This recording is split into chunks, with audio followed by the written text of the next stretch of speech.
The island we went to was supposed to have been secured by the ground forces. They hadn't gotten a handle on things by the time we got there, so now we were stuck in the middle of a half-assed campaign. My job was to get the planes ready for combat, making repairs and handing them over to our troop of cons. Thing is, the enemy still had the hangars. The comms were still down, so none of us knew what the hell was going on. The last transmission I heard before everything went to shit was that some prisoners from an Osean military penal unit rioted and managed to escape. They stole some jets and now they were flying around, taking out their former allies left and right. I wonder if any units like ours were out here, creeping around.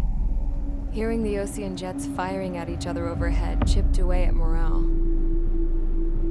Since the radio was out, it was quiet. I liked it better that way. All I heard was the gunfire. Here we were, walking around carrying rifles. We were pilots, damn it. Friendly fire will probably kill us. You know things are desperate when the guards that used to lock us into solitary are now telling us it's better we all stick together. I guess they think our odds of surviving this war are better that way. After walking for miles across the battlefield, we came across the wreckage of a plane. Passenger, not military. I knew that rose. It was an Erusian liaison plane. The guard's dogs smelled something and took off. They led us to a cliff. And the bodies. Today, I lost everything. When Osea attacked our capital, my father, a man who was never really suited to being the king, was killed. I was to be flown out of the war zone to safety, but the plane was shot down by rebels. The entire crew was killed in the crash. Soldiers appeared and one shot at me. My dog went after him and shot him to pieces. He was my best friend. After all those speeches I gave about working together for peace, I thought everyone felt the same as I did.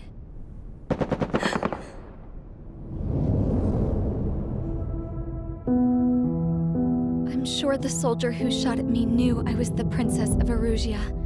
He was Erusian too. More soldiers have come. Now, there is no one left to protect me. I am so numb, I cannot move. I watch as one of their dogs approaches. It sniffs mournfully at my dead friend. I wonder if it grieves for him as much as I do. I can barely think. I feel weaker by the minute. I don't know who these soldiers are with, but I managed to take a sip of the water they gave me. How long have you been here? Somehow, I muster the courage to answer the woman's question. I tell her I've been there 3 days. They gather around me with grim looks on their faces. What would they do if they knew I was the Erusian princess? After searching the cockpit of the plane, the woman who spoke to me before came back to me. This is an air-to-ground tactical radio. It still works! I noticed she walked with a limp. She knelt down next to me and asked her companions to give me some food. And then, very softly, she said, You see, I used to listen to your broadcasts, Your Royal Highness. Just what did you see here?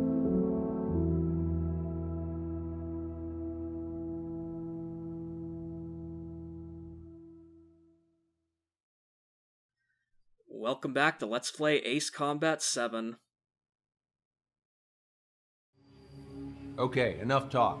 Your opinions have all been taken into consideration. Beyond the seizure of Forbanti, which is important, and supporting the Erusian officer.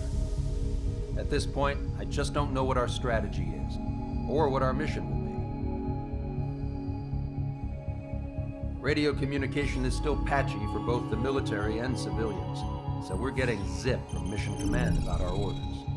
Still, with countless Erusian forces in the area, it's too dangerous for us to stay around here waiting for a miracle. Now, regarding Count's suggestion to think about self-defense, I think we should make a break for Tyler Island. It was a large Osean base before the start of the war. Count says his previous squadron took part in an operation to seize control of the island. It has the only base that will get us to the space elevator without refueling. It's also a transport facility for supply ships that provide drones and ammo for arsenal birds. For the Osean forces that are looking to reclaim the space elevator, those are two great reasons in its favor. If everything went according to plan, the base may already be in Allied hands when we get there. Though based on what Count told me about the island operation, it won't be easy to seize control. If the ground troops have managed to open the bridgehead, the transport route to Osea for supply ships should be available. So much at stake, I can't imagine Erusia just giving it up without a fight. Things could really have gone bad. Even if there are enemies left, they should be pretty easy to suppress. I just want to go home, man. Me too. With that look on your face, Trigger, I know exactly what you want to do. If Trigger's ready to kick ass, then so am I. Damn straight. We're with you, Trigger. It's decided then. Let's get all the aircraft and haul ass to Tyler Island. Although we can avoid the Arsenal Bird's anti-air network, there's still remnants from the Erusian forces. I want to get to the island without getting into any unnecessary combat. Pick a fast craft and fix it how you want. Pack for a long trip, but remember, if you drag your ass, you'll get left behind. A lot of ass in this. This guy has a thing going on, huh? Yeah. So anyway, shit's still fucked, and is getting progressively more fucked by the minute. That's understatement. Look, imagine being getting your call sign as Scald and then finding out they spelt it wrong. Well, I mean, that's an actual word. Yeah. Like, I think like it's like either Old Norse or like Icelandic for bard. Like I talked about this with like Jamie the D in like one of the previous missions, but like the LRSSG is like effectively just like a D&D party with its squadron composition. Because yeah, you got a bard, a thief, a count, a wizard. Who's the are we the barbarian? No, we're the wizard because we can summon an infinite number of missiles out of the ether. Oh yeah, that's a good point. Also, before all this shit went down at the start of the game, Trigger was also a part of Mage Squadron, so yeah, he's technically a wizard. It's like, fuck your paladin shit. I mean, that was Wiseman, and he's dead now, so... Yeah, that's true.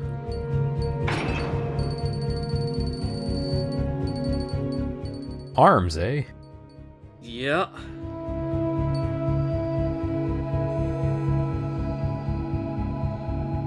So, I really do always love the loadout screens in these games. Like, every one of them's a little different and a little unique, but this one is just nuts. Oh god, yeah, like, they went full Gran Turismo with the parts loadout for 7, because, like, they kind of fucked around and experimented with it for Infinity, and they were like, oh my god, like, this actually works, and plus, like, we can make people grind the fuck out of the game to unlock all of this stuff. So, like... replay value, right there. Oh god, yeah, like, you literally have to play through the game, like, single player, like, at least, I think, maybe 5 times to get enough money to, like, you know, just unlock everything that you see here, and, like, that's not even including the multiplayer parts either. That's a lot. Like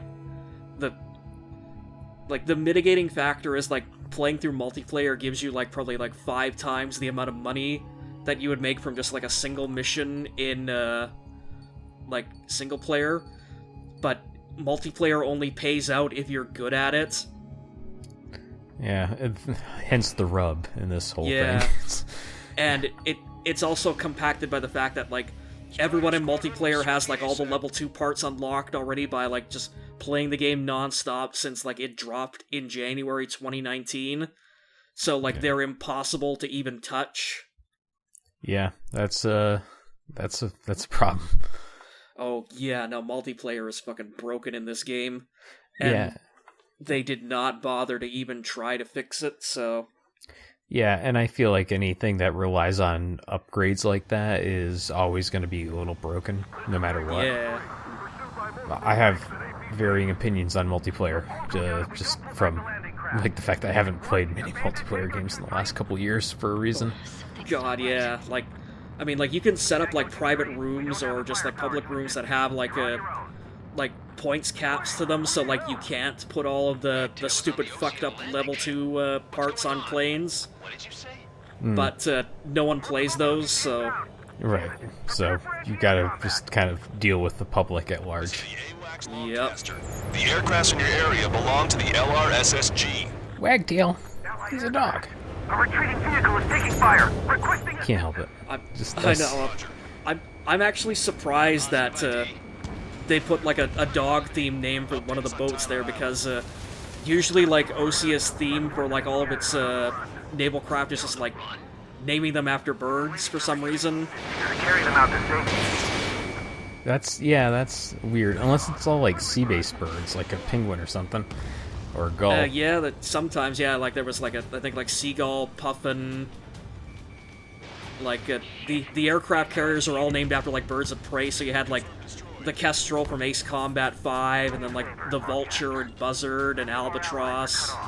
Yeah. I just want to go back a second and talk about the fact that you just 360 no-scoped a tank with a missile. Oh, wait till you see the lasers start to pop off. Hell yeah, direct energy weapons. Don't need more people shooting at them. What kind of... My Russian laser guns. Yep. Oh yeah, we've reached the point in the timeline where just like stuff that would normally be like insane super weapons for like boss planes is now just like standard equipment for you. Really what they need to do is just give the X-Wing v TIE Fighter license to the Ace Combat team. Oh god, that would be fucking incredible. I mean, Squadrons was fun, but like, this is really what you want. Yeah. We're moving out. Just love the idea. Every time I like watch this game, no matter what, the fact that you're always like brushing trees. Oh, hey, plane. Shit. Yeah, there's Rose's plane that crashed in the previous cutscene. It's all crazy people. Just and persistent world, you know. The corpse of dog.jpg is down there somewhere, unfortunately. It's become a .png file.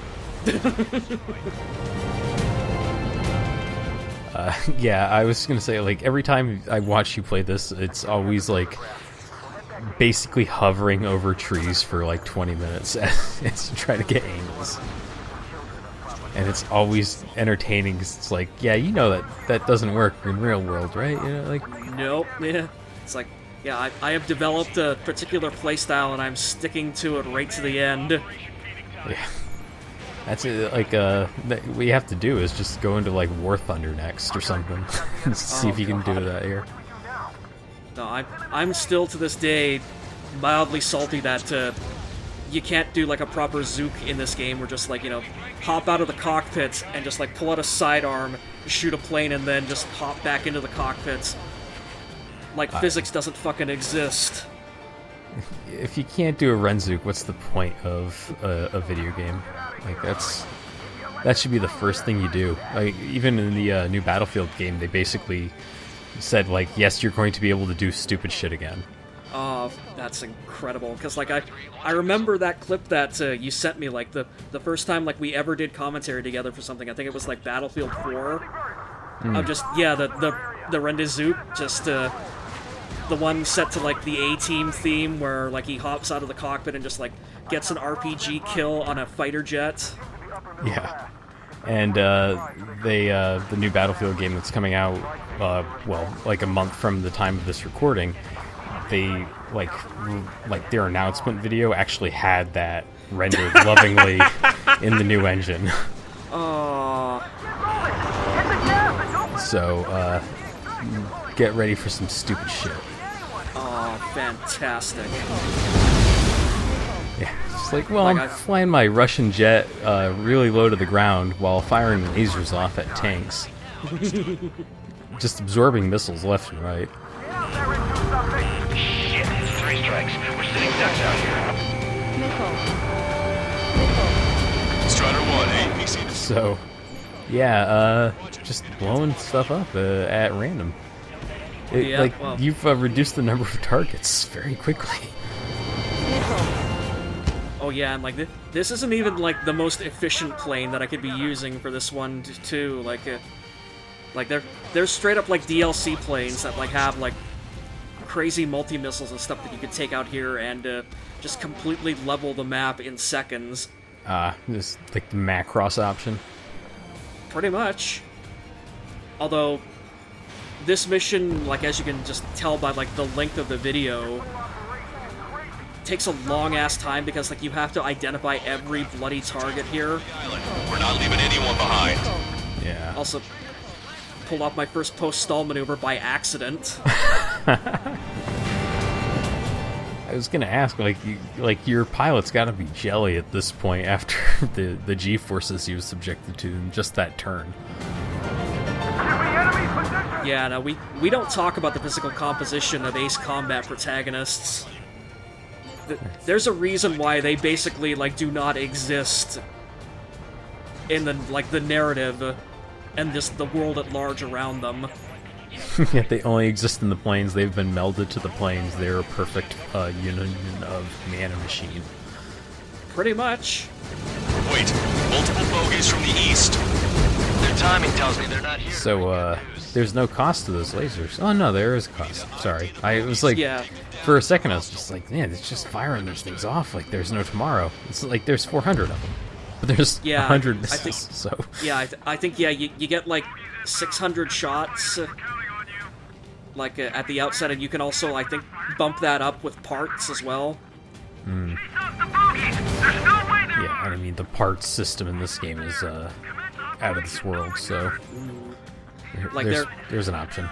Yeah, like, there is one plane that has, like, the pulse laser as its machine gun, so like on lower difficulties like normal, like it effectively has infinite ammo. No. With the same firepower as like the regular pulse laser special weapon. But that's again a DLC plane and essentially a spoiler at this point in the story, so we're not going to talk about it. I did like that dodge you just had on that missile there. Thank you. Take out all bombers. They'll flatten our allies. The prophecy is true. Oh man, B1's getting used? Blackjacks, actually. We're gonna drop them all. And of course, these bastards take like 3 missiles to bring down. Of course. Well, it's not like you're running low on them. Nope. Launch control. The enemy is closing. But yeah, Affirmative. like there's a reason why you unlock the Su-57 near like the ass end of the aircraft tree. Yeah, because it's a ridiculous fucking, like, it's just got power to it, let's say. Yeah. Like, I was looking at the numbers, and I was just, those are ridiculous numbers. Like, usually you have, like, some downsides to these things, but no, not really. Nope. Behind the enemy. Well, again, this is, Project Ace is taking some liberties with, like, a plane that is still, like, no one really knows what it can do at this point, so... Well, I mean, listen, they've been putting F-35s in video games for 20 years almost, and, we still don't know what it can do. I was gonna say, like, there was a reason why, like, the earlier games, like, thought the F-35 was gonna be fucking amazing. Yeah... How'd that go? This F-57 must really suck. Well, funny thing, like, the F-35 is also in 7, and, like, they've finally come to the point where they've realized that, yeah, no, this thing might not be all it's cracked up to be, because it's kind of a piece of shit in 7 for the first time. Huh. Yeah, that only took 20 years of video games. Yeah. Power PC running the show in there is showing its age. Also, neat little thing here. So, like, not only will the clouds fuck with your missiles, but the clouds will also absorb laser blasts, too. Yeah, interesting. I was wondering why it was, like, registering kind of a hit animation. But, yeah, neat. Oh, no. Well, fire's out. Yep. Continue with your mission. I think somehow... Fighting drones, too, huh? Yep. Oh yeah, that's been, like, the big thing across the whole game, is just, Who's firing at each other? the perils of drone warfare. Longcaster, we're uploading the latest ID data. Check your TAC terminal. Well, I mean, that's... Ace Combat 8 is going to be just you as a drone pilot. That's all it's going to be. Who should we follow? You're probably closer to that than you might have realized, because there's some speculation that Ace Combat 8 is actually going to be an Electrosphere remake, and the plot twist of Electrosphere is, yeah, you're a fucking drone, actually. You are a robot, John. Yep.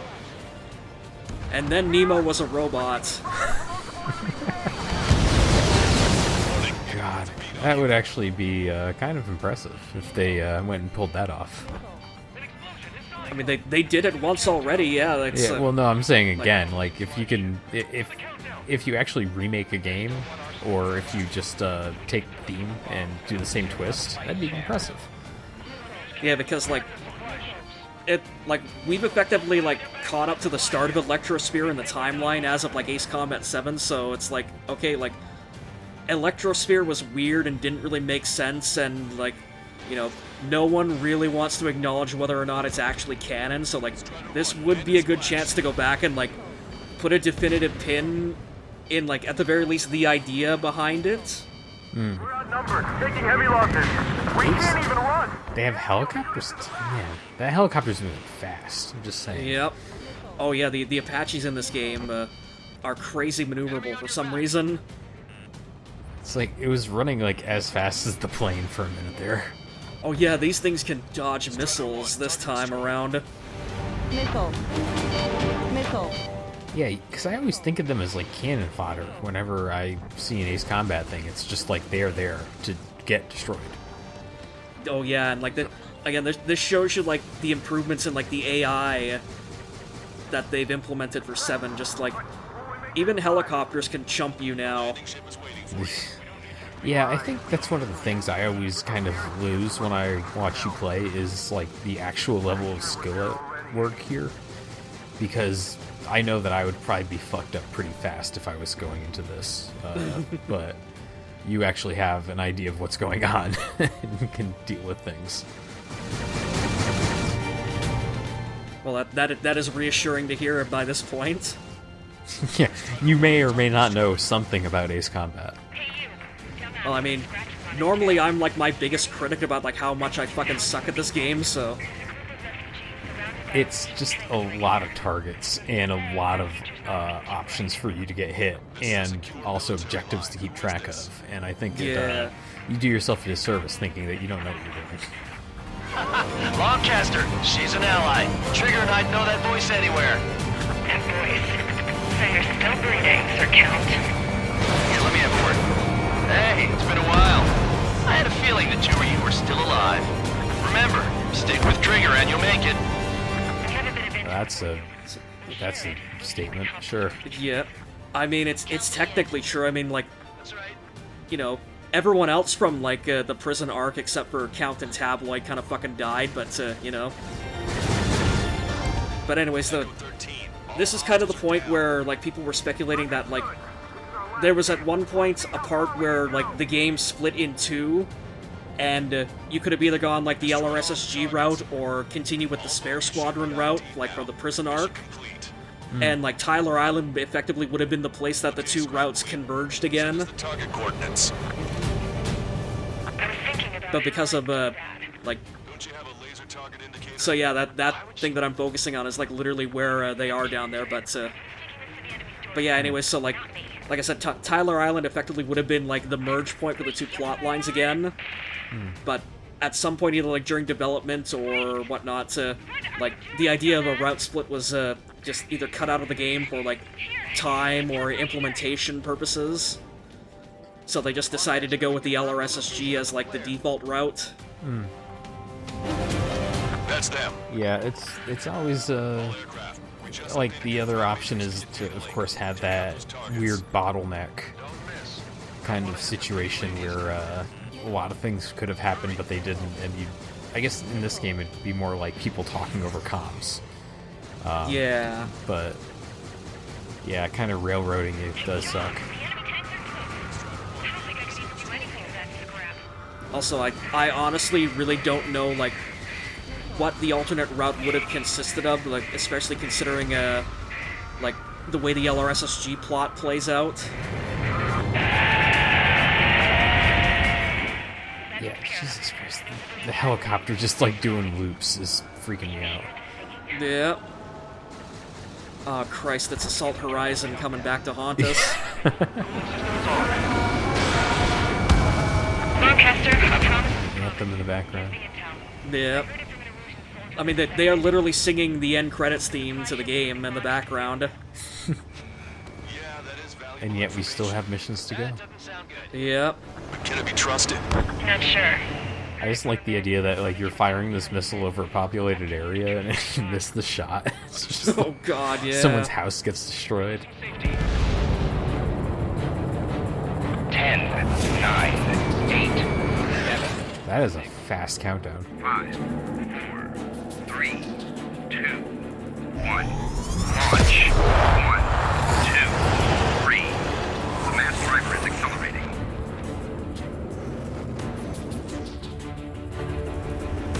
Elon Musk built this. Oh Christ, yeah. Well, I mean that's kind of like a joke like in the community about like the real villain of this game is basically Jeff Bezos or something. I mean, it's a good villain. Take down the supply ships before they can get within the Arsenal Bird's air defense network. You gotta hurry or you're not gonna make it. Cloud cover destroying the world. Yep. Not just cloud cover, but a fucking thunderstorm too. Now, focus on destroying that supply ship first. We're sitting ducks like this. If we let the supply ship get too far away, we'll never be able to catch it.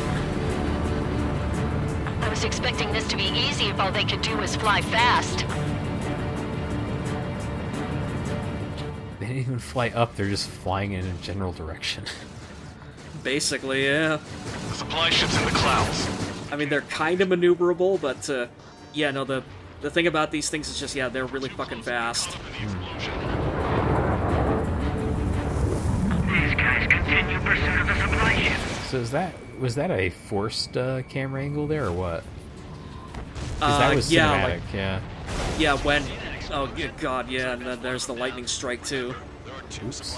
But yeah, like once you get into, like, strong wind and turbulence, yeah, like, it will literally, like, push your plane off screen, and you have to, like, fight with the controls to compensate. And that's a nice little feature. That's a nice addition there. I actually like that a lot because these combat you have so many options with the camera angles and everything like that so often, and of course because it's not a game that's meant to be cinematic during gameplay, like those little things really help. Okay, but we won't be able to do that forever, you know. So they're trying to feed that giant monster of a bird, and we can't let them complete their mission. Stay in there too long. Monster. There's a rock out here? Yep. That's literally what they call the Arsenal birds, like they call them rocks. We're almost out of time. I knew I should have checked more videos before we did this. Return to operation area. Missile away. He's just gonna leave the map and win that way. Yep. Air defense network. All right. Is that a force fail? Nope, that was, like, literally, I did not catch it in time, so... Anyway, here's, the actual proper mission complete, scenario. Windows, we could have seen it for ourselves. Nice work, team. And of course, pushed it right to the edge of the map, too. Yeah, jeez. That was close. We'll be taking the refugees, along with any deserters from the Erusian military. Who's the girl that ran at the tanks with the smoke canister? A few more crazies like her and life down there may have been a tad bit easier. What do you think would have happened to those refugees if you hadn't intervened? The princess saw what happened. They were little kids. That's why I like the sky. You don't have to see those types of things. Yeah, I commit my war crimes comfortably. Yeah. No, we just basically prevented it from going on forever. Yeah, basically they killed her dog and it pissed her off. Yeah, so she made sure things got bombed, right? Yep. Do something.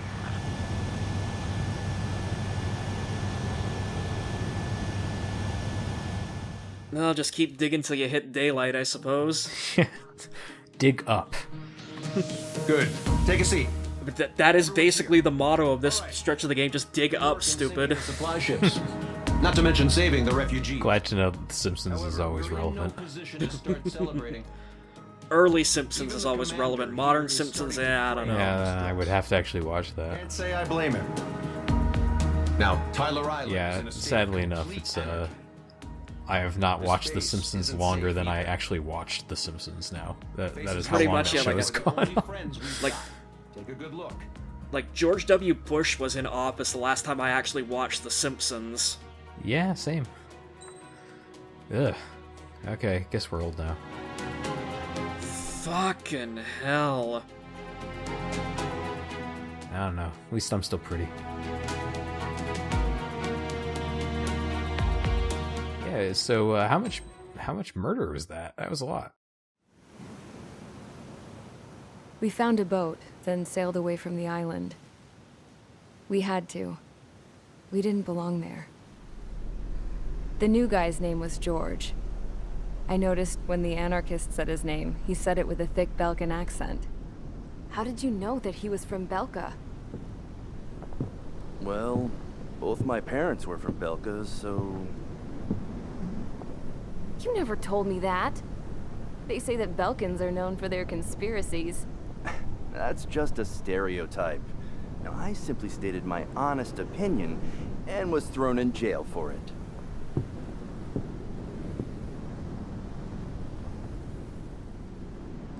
The princess sat there looking miserable. That was a dumbass stunt she pulled back there, but it got us on this boat.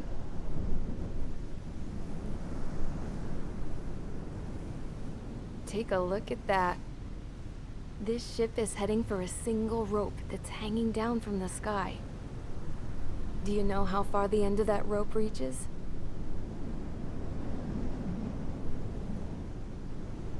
Outer space. No. It is a direct connection to the very potential of mankind itself. Or at least it was until war erupted.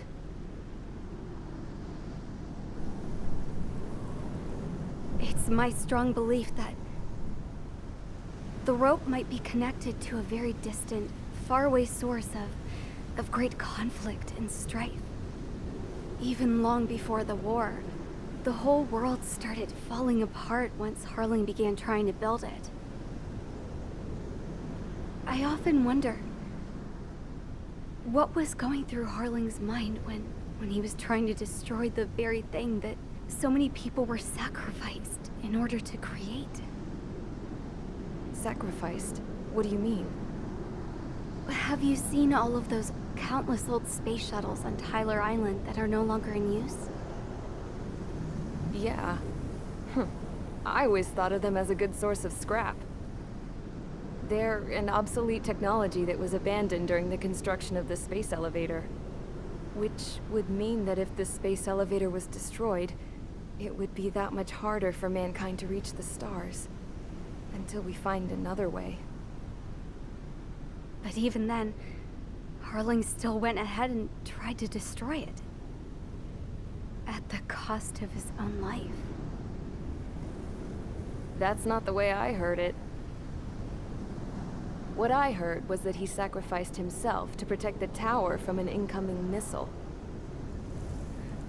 Oh, I was told he tried to fly his ship into the tower in order to destroy it. I wonder which story is true, Your Royal Highness. I don't know. Looking at it objectively, it's reasonable to believe that Harling had both options before him. When it comes to which one you think he took, I guess it's like a mirror. Yes, it is. It's like a mirror looking into your own soul, based on whichever choice you believe it was. At the moment, though, I can only see darkness.